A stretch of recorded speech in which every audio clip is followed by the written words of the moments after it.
네, 반갑습니다. 오늘 다니엘 4장 세 번째 시간입니다.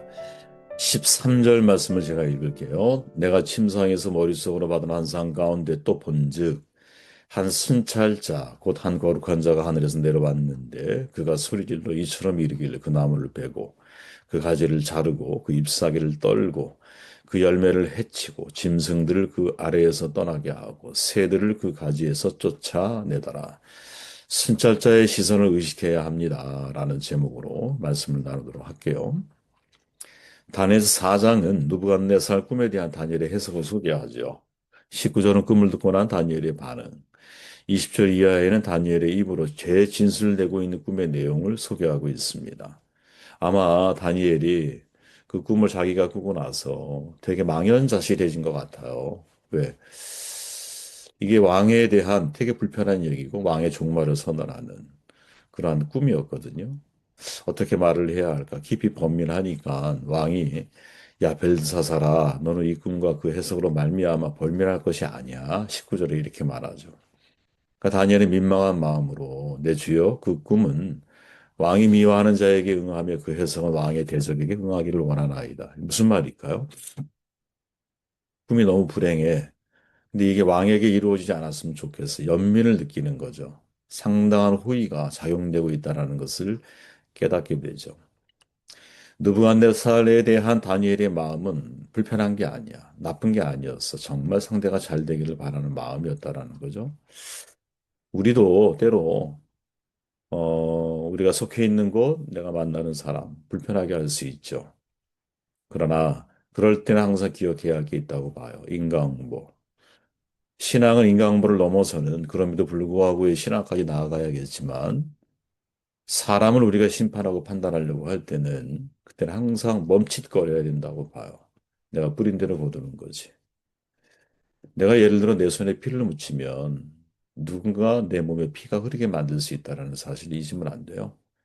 그래서 가능한 원수 갚는 것은 하나님 앞에 맡기고 우리는 우리가 해야 할 마땅한 도리를 선택하는 것이 속이 터져나가죠. 그런 선택을 할 때. 하지만 말씀 앞에 내 감정을 내려놓을 수 있겠느냐. 이거는 굉장히 성숙한 신학인의 모습이라고 봐요.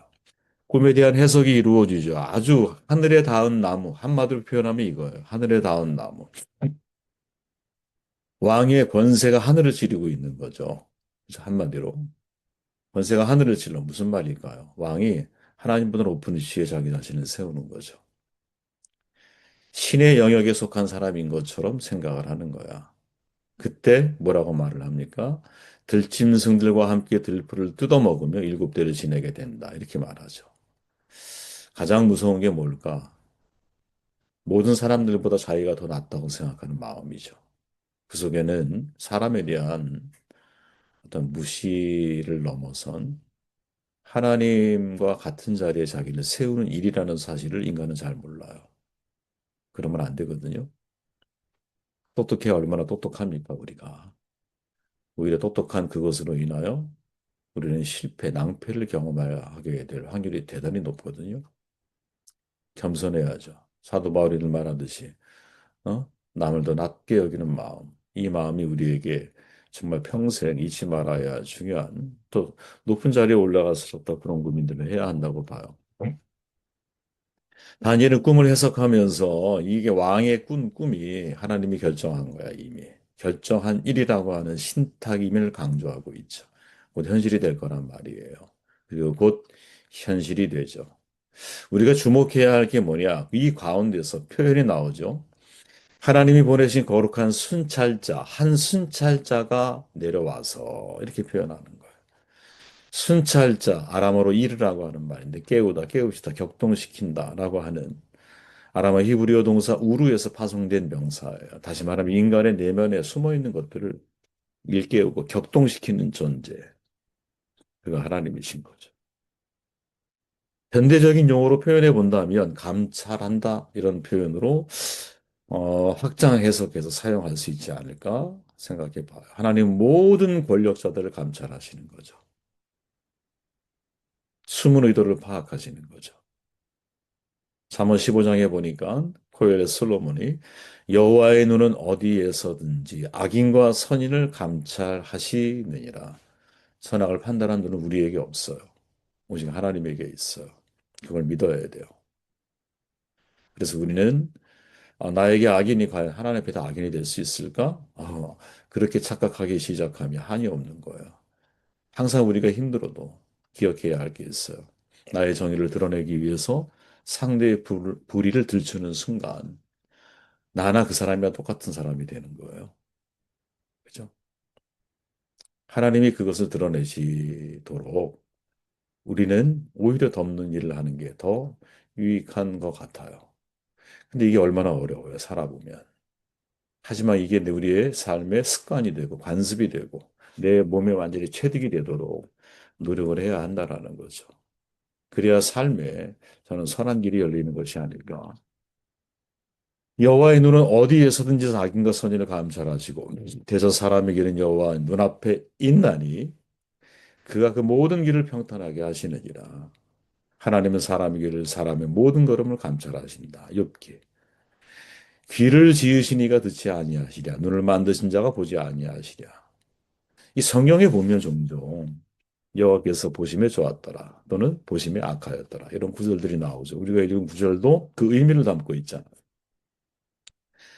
여호와의 눈이 우리를 보고 계신다. 이 사실을 기억하며 살아가는 것이 신전의식, 이것이 코람데오의 신앙이라는 거죠.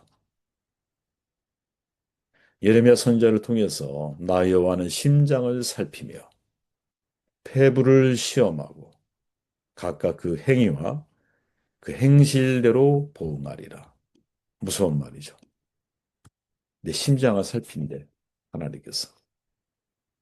역대하에서 이렇게 말하죠. 여호와의 눈은 온 땅을 두루 감찰하사 진심으로 자기에게 향하는 자를 위하여 능력을 베푸시나니. 우리가 이렇게 하나님의 능력 베푸심을 경험하는 종이 되었으면 참 좋겠다. 하나님은 영이시잖아요. 어디에나 계셔. 하나님의 눈은 어디에나 있어. 높은 데가 없고 깊은 데가 없죠. 먼 데가 없고 가까운 곳이 없어요. 이 지구, 이 우주 어디나 어느 거석이나 모든 존재하는 것들. 하나님의 눈앞에 놓여 있죠. 어디서나 감찰하시고 언제나 살피는 눈이에요. 그죠? 심지어 졸지도 않아요. 시편의 말씀에 보면. 사람의 눈은 졸 때 있고 잘 때 있고 그러나 하나님 눈은 졸 때 잘 때가 없어요. 밤낮 없어요. 아침 저녁 없어요. 과거, 현재, 미래 없어요. 다 그냥 현재예요. 하나님 앞에는. 그냥 하나님 앞에는 그냥 다 현재인 거야. 두렵죠. 그죠? 모든 인간의 생활들을 하나님은 살피시죠. 사적 생활, 공적 생활, 사회 생활, 문화 생활, 직장, 정치. 모든 활동을 다 살피세요. 인간의 역사 모든 하는 일 다 살피세요. 더더군다나 외면만 보는 게 아니라 내면까지 꿰뚫어요. 속을 보는 거야. 유명한 말이지만 사람은 외모를 보지만 하나님은 중심을 봐. 다윗을 선택할 때 제일 먼저 나온 사람이 아주 키가 크고 용모가 잘생기다. 누가 봐도 이 사람은 리더감이야. 엘리압에 나와요. 맏아들이야. 아주 잘생겼어. 야, 이 사람이 왕이 될 모양이다. 기름을 부을 생각을 해. 그때 하나님이 하신 말씀이죠. 외모나 신장을 보지 말아라. 나는 이미 버렸어. 이렇게 말하죠. 하나님은 행동, 외모, 이게 아니라 그 배후에 숨어 있는 동기를 보는 거죠. 그렇게 하나하나 7명이 다 떨어져 나가고 남은 게 누구야? 다윗이야. 저는 이 장면이 어느 날 갑자기 문득 그런 생각이 들었어요. 다 하고 나서 남은 사람이 다윗이잖아. 그죠? 야, 이것도 의미가 있는 거구나. 그 속에도 사명이 있을 수 있겠구나. 그죠? 우리에게 하나님이 우리를 선택하시는 과정, 사울과 다윗은 다르죠. 사울은 그냥 딱 찍은 거야. 그죠? 다윗을 선택하는 과정은 7명을 거쳐서, 야, 이게 전부 다야? 들에 있는 광야에 묵죽하고 있는 막내가 있습니다. 신경 쓰지 마십시오. 뭐 이런 입장이었잖아. 그죠? 근데 그 다윗을 하나님은 보시고 어떻게 키워요? 그로부터 한 20년 가까운 도망자의 삶, 제2의 사울을 죽이는 삶, 그리고 하나님의 시선을 의식해가는 삶, 이거 다 철저하게 배우지. 광야에서, 그죠? 그러니까 그 어린 청소년 혹은 청년 그때의 왕이 된 게 아니라 그때의 피택되고 그다음부터 왕으로서 가야 할 길을 걷게 하시고 준비하게 하시고 담대하게 하시고 그러면서 그 사명을 감당하게 하시는 거죠. 그죠? 이거는 우리가 잘 기억해야 된다. 에스겔에 보면 여러분 되게 놀라운 말씀이 있지요. 에스겔은 하나님 어떤 벽에 세워 조그만 구멍이 하나 있었어. 보니까 잘 안 보여. 하나님 말씀하잖아. 야, 벽 헐어. 더 큰 구멍을 만들었어. 보니까 또 큰 문이 닫혀 있어. 그 큰 문을 열어. 보니까 또 방이 하나 더 있어. 그 방 속에는 온갖 더러운 벌레, 더러운 짐승, 벽에는 모든 우상들을 그려놓고 있어. 근데 그들이 누구야? 이스라엘 장로 70명. 그 우상에 서서 분양을 하고 있는 거예요. 그때 하나님이 말씀하죠. 너는 지금 이스라엘 백성들이 하는 일을 아느냐? 이 사람들이 입술로는 나를 섬기노라 하지만 실상은 자기 마음속 깊은 곳에는 더러운 것들이 많고 실상은 우상을 섬기며 이 사람들이 내가 이것을 보지 못하는 줄 알지만 그러나 나는 이것을 보노라. 사람은 몰라요, 여러분. 진짜로. 열 길 물속은 알아도 한 길 사람의 마음은 모르는 거야. 예전에는 좀 거쳐보면 좀 안다고 판단을 했어요. 그런데 그게 일부였던 거야. 살아보니까. 저도 제 자신을 잘 모르는데 어떻게 타인을 우리가 알 수 있겠어요. 그죠? 그래서 우리는 하나님께 맡겨야 되는 거지. 그리고 하나님 앞에 나의 동기를 살피는 데 더 초점을 맞춰야 돼. 그게 지혜로운 거예요, 여러분. 아무리 인간이 아름다운 계략을 세워도 그 계략을 한순간에 붕괴시킬 수 있는 분이 하나님이셔요. 인간은 결국 이기적인 존재이기 때문에 어떤 위기 상황이 닥쳐오면 상대를 살리고 내가 죽으려고 하는 마음을 품는 사람이 많지 않아요. 지금 뭐 대통령이 아니죠. 대란 재판 진행되는 거 보세요. 어, 좀, 좀 쪽팔리죠, 한마디로. 그래도 내가 최고의 리더였는데 우리 같으면 어떻게 할까? 예전에 전두환 씨는 그래도 장성 출신이니까 가오라는 게 있잖아. 그래도 그죠? 내가 책임있게 부하 살려줘라. 되게 당당하게. 군대를 안 갔다 와서 그랬나 봐. 그죠? 야, 아무튼 하나님 앞에 숨길 게 없구나 하는 것을 깨달아야 돼. 다윗이 여러분 바세바와 함께 범죄하잖아. 다윗이 범죄한 거라고만 말하면 안 된다고 봐요. 자, 둘이 같이 범죄했어. 시편 51편에 말하죠. 고백해. 주님이셔 내가 주님의 목전에서 이 악한 일을 하였나이다. 되게 이상하죠. 왜? 숨어서 했거든. 아간이 의복과 금은을 감출 때 은밀히 감췄잖아요. 근데 성령이 야, 너 은밀히 감춘 거 아니야. 베드로를 통해서. 그죠? 유다가 은 30냥을 받을 때 은밀하게 대제사장과 단둘이 그 돈을 받았거든요.